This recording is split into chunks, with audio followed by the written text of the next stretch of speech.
নমস্কার বন্ধুরা, ঘরোয়া রান্নায় আপনাদের সবাইকে স্বাগত। আজ আমার রেসিপি ডিম ব্রোকলি। এই রেসিপি খুব সহজ সিম্পলভাবে বানানো হয়েছে, একেবারে ঝামেলাহীন একটা রেসিপি। অনেক কম তেল মশলা দিয়ে বানানো, আর এই যে উপকরণগুলো দেওয়া হয়েছে এগুলো প্রত্যেকের বাড়িতেই থাকে। এই ডিম ব্রোকলির রেসিপি ভাত, রুটি, পরোটা সব কিছুর সাথেই ভালো লাগবে। তো চলুন বন্ধুরা, এবার আমি রেসিপিটা বানানো শুরু করি। এর জন্য আমি ব্রোকলি নিয়েছি, আর ব্রোকলিটা আমি কেটে নিচ্ছি। ব্রোকলির দেখুন খুব বড় বড় ডাঁটা থাকে, তো সেই ডাঁটাগুলো আমি কেটে ফেলে দিচ্ছি। এই দেখুন আবারও বেশ বড় বড় ডাঁটা চলে এলো, তো কেটে ফেলে দিচ্ছি। আর ফুলগুলোকে আমি এইভাবে তুলে নিচ্ছি। এবার আমি কেটে নেব পেঁয়াজ। পেঁয়াজটা আমি একটু বেশি কেটে নিয়েছি, রান্নায় ডিম পড়বে, তো ডিমের মধ্যেও পেঁয়াজ একটু দিতে হবে, সেই জন্য একটু বেশি করে কেটে নিলাম। কেটে নিচ্ছি এবার টমেটো। এবার আমি কেটে নেব ধনেপাতা। ধনেপাতা নাও দিতে পারেন, তবে দিলে পরে একটু স্বাদটা ভালো হয়, সেই জন্যই দেওয়া। দেখুন বন্ধুরা, সব সবজি আমার কাটা হয়ে গেছে। চলুন এবার অন্য কাজে যাই। ব্রকলিগুলো আমি আগে থেকেই ধুয়ে নিয়েছি। এবার একটুখানি জল দিলাম, আর পরিমাণ মতো লবণ। ব্রকলিগুলো আমি গ্যাস ওভেনে বসিয়ে দিয়েছি, ভাপানো হতে থাক। ততক্ষণে আমি একটা ডিম ভেঙে নিলাম, আপনারা একটার বেশিও ডিম নিতে পারেন। দিয়ে দিলাম কুচনো পেঁয়াজ আর পরিমাণ মতো লবণ। এবার ভালো করে আমি লবণ আর পেঁয়াজটাকে মিশিয়ে নিচ্ছি ডিমের সাথে। ভালো করে আমি মিশিয়ে নিয়েছি দেখুন।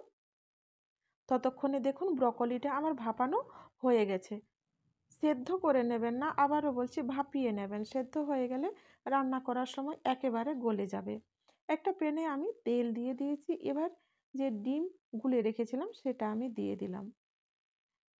এবার একটু কাঁচা থাকতে থাকতেই যেরকম পাটিসাপটা বানাই ওই রকম রোল করে নিতে হবে।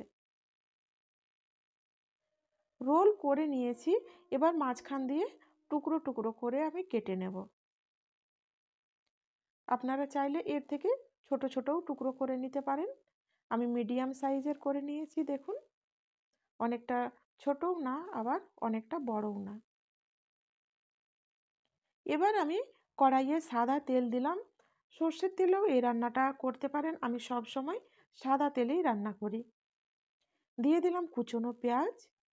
পেঁয়াজটাকে আমি লাল লাল করে ভাজবো না, একটু নরম হয়ে গেলেই আমি দিয়ে দিব ভাপিয়ে নেওয়া ব্রকলি। ব্রকলিগুলো ভাপানোর সময় আমি লবণ দিয়েছিলাম, তাই আর এখন লবণ দিলাম না। এমনি এমনি আমি নেড়ে নিচ্ছি। এইরকম কিছুক্ষণ রেখে নেওয়ার পর আবারও আমি নেড়ে নিচ্ছি। এইভাবেই আমি 2 থেকে 3 বার ব্রকলিগুলোকে নেড়ে নিয়েছি।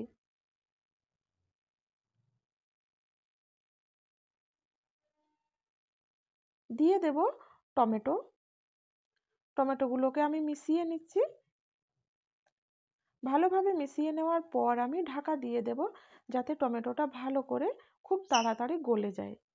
কিছুক্ষণ পর আমি ঢাকা খুললাম, আর দেখুন টমেটোটা বেশ অনেকটাই গলে গেছে।